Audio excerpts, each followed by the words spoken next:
இச்சபோட் சினிமாவுக்கு இந்த இப்படிலாம் நினச்சம் பார்க்க போகிற முடியும் பார்த்திங்கன்னா பிக் பாஸ் சீசன் 8 கண்டஸ்டண்ட்டான தர்ஷிகா அண்ட் சத்யா இவங்க ரெண்டு பேருமே வந்து பிக் பாஸ் ஃபன் அன்லிமிட்டட் அப்படிங்கிற ஒரு ப்ரோக்ராமுக்கு வந்து வந்திருந்தாங்க. அதில் வந்து பார்த்திங்கன்னா ஏகப்பட்ட கேள்விகள். உண்மையிலே அந்த சபரி ஹோஸ்ட் பண்ணுறாரு பார்த்திங்களா, அவர் பயங்கர ஓப்பனாக செமையாக கேள்வி கேட்குறாரு. அவர் கேள்வி கேட்டதுக்கு விஷால் பற்றி நிறைய விஷயங்களை வந்து பார்த்திங்கன்னா தர்ஷிகா வந்து சொல்கிறாங்க. ஸோ தர்ஷிகாவோட அம்மா வந்து பெரிய டிசப்பாயின்மெண்ட் ஆகியிருக்காங்க. அதே மாதிரி விஷாலை நான் லவ்வே பண்ணலை, இந்த மாதிரி பல விஷயங்களை வந்து அவங்க சொல்லியிருக்காங்க. அவங்க அதில் ஹைலைட்டடாக என்னென்ன மென்ஷன் பண்ணாங்க அப்படிங்கிறத வந்து பார்த்துருவோம். ஸோ ஃபர்ஸ்ட்டு தர்ஷிகா கிட்டே வந்து கேட்குறாரு, இந்த பிக் பாஸ் அனுபவம் எப்படி இருந்தது அப்படின்னு கேட்டதுக்கு, எனக்கு வந்து நல்லா இருந்தது, நான் ஆசைப்பட்ட விஷயங்கள் எல்லாமே வந்து வெளியே வந்ததுக்கப்புறம் வந்து நடந்திருக்கு அப்படின்னு பார்க்கும்போது எனக்கு ஹாப்பியாக இருக்குது. 2 வாட்டி கேப்டன் ஆன நான்லாம் வெளியே வந்துட்டேன், ஆனால் ஒன்றுமே பண்ணாதவங்கலாம் வந்து உள்ளே இருக்காங்க, அதுதான் வருத்தமாக இருக்குது அப்படிங்கிற மாதிரி வந்து சொல்லிட்டு இருந்தாங்க. அதுக்கப்புறம் சபரி வந்து கேட்குறாரு, இந்த மாதிரி சரி 200% வந்து நீங்கள் கொடுப்பேன்னு சொன்னீங்களே, அது ஏன் கொடுக்கல அப்படின்னு கேட்கும்போது, நான்லாம் வந்து ஒத்துக்கவே மாட்டேன், நான் வந்து 200% வந்து நான் வேலை செஞ்சனால தான் நான் இப்போ வெளியே இருக்கேன், வேலையே செய்யாதவங்க தான் உள்ளே உட்காந்துக்கிட்டு இருக்காங்க அப்படிங்கிற மாதிரி இப்போயும் வந்து நான் பண்ணேன் அப்படிங்கிற மாதிரி வந்து சொல்கிறாங்க.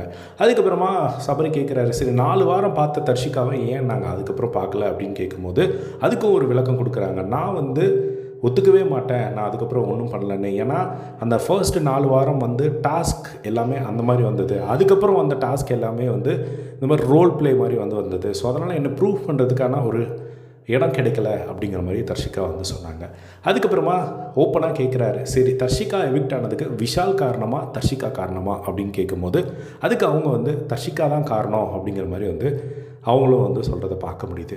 நெக்ஸ்ட்டு வந்து வெளியே வந்ததுக்கப்புறமா வந்து அவங்க அம்மா வந்து உள்ளே நடந்த விஷயங்கள் எல்லாமே வந்து அவங்க ஹாப்பி இல்லை போல், நீ கம்ப்ளீட்டாக கேம்லேருந்து டைவர்ட் ஆகிட்ட அப்படின்னு சொல்லி அவங்க அம்மா வந்து ஒரு பெரிய ஒரு டிசப்பாயின்மெண்ட் அப்படிங்கிற மாதிரி வந்து சொல்லியிருக்காங்க. ஸோ தன்னோட அம்மாவே வந்து சொல்லியிருக்காங்க. அது உண்மையிலே அவங்க அம்மா அப்படி சொன்னது ரொம்ப நல்ல விஷயம். ஆனால் தர்ஷிகா வந்து ஒரு 6 மணி நேரம் 7 மணி நேரம் வந்து பேசி கன்வின்ஸ் பண்ணாங்களாம், அது அப்படி கிடையாது அப்படின்னு சொல்லி அதையும் வந்து தர்ஷிகா சொன்னாங்க. அதுக்கப்புறமா வந்து பார்த்திங்கன்னா பயங்கரமான ஒரு கொஷின்ஸ் கேட்டார். என்ன அப்படின்னா, விஷாலை நீங்கள் லவ் பண்ணுறீங்களா இல்லையா அப்படிங்கிற ஒரு கேள்வி.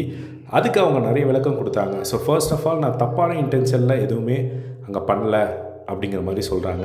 அதுக்கப்புறம் சபரி கேட்குறாரு, சரி ஹக்லஸ் எல்லாம் வந்து எடுத்தீங்களே, நான் இப்படி ஹக் பண்ணணும் அப்படி ஹக் பண்ணணும், அது என்ன கதை அப்படின்னு கேட்கும்போது, அது ஹக் பண்ணுறது ஊட்டி விடுறது எல்லாருமே தானே வீட்டில் பண்ணுறாங்க, நான் மட்டுமா பண்ணேன், எல்லாரும் பண்ணுறது தானே வந்து அங்கே காட்டுறாங்க, ஏன் அது தர்ஷிகா பண்ணால் மட்டும் வந்து அது அப்படி தெரியுது அப்படின்னு கேட்கும்போது, ஏன்னா தர்ஷிகா வந்து விஷால் கிட்ட அப்படி தான் இருந்தாங்க அப்படிங்கிற மாதிரி விஷால் மேலே ஒரு ஃபீலிங் இருந்தது, அதனால தான் மக்கள் கேட்குறாங்க அப்படின்னு சொல்லி கரெக்டாக அந்த இடத்துல லாக் பண்ணி வந்து கேட்டார்.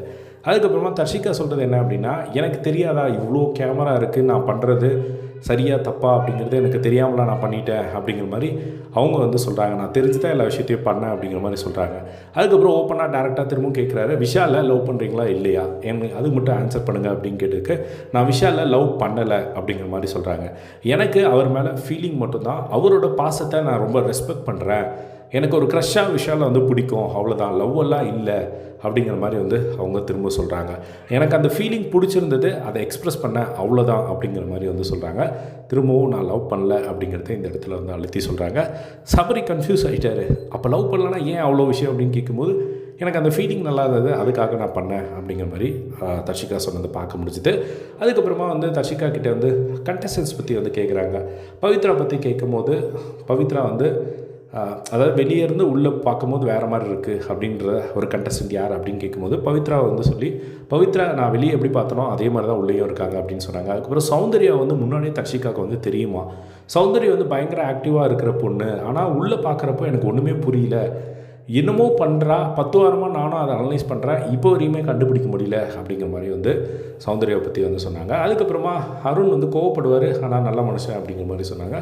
அதுக்கப்புறமா விஷால் பற்றி சொல்லும் போது வந்து செம ஜாலி லவ்வபுளான ஒரு பர்சன், யாராக இருந்தாலும் அவன் வந்து ஒட்டிப்பான் அப்படிங்கிற மாதிரி வந்து மேக்னெட் மாதிரி அப்படின்னு சொன்னோன்னே, ஆமாம்மா நாங்கள் பார்த்தோம் தர்ஷிகா கிட்ட ஒட்டிக்கிட்டாங்க அப்படின்னு சொல்லி தர்ஷிகாவை வந்து திரும்பவும் கலாய்ச்சிட்டு இருந்தாங்க. உடனே தர்ஷிகாவும் வந்து நான் அவரோட பாசத்தை இப்பயும் ரெஸ்பெக்ட் பண்ணுறேன் அப்படிங்கிற மாதிரி வந்து சொல்லிட்டு இருந்தாங்க. ஸோ இதுதான் வந்து பார்த்திங்கன்னா ஹைலைட்டடாக விஷால் பற்றி அவங்க தர்ஷிகா சொல்லிட்டு இருந்த ஒரு விஷயங்கள். ஸோ இதை பற்றி உங்களோட ஒப்பீனியன் கமெண்ட் பாக்ஸில் ஷேர் பண்ணுங்கள். இதே மாதிரி பிக் பாஸ் அப்டேட்ஸ் தெரிஞ்சுக்க நம்மளோட சேனலை சப்ஸ்கிரைப் பண்ணி சப்போர்ட் பண்ணுங்கள். தேங்க்ஸ் ஃபார் வாட்சிங். பை.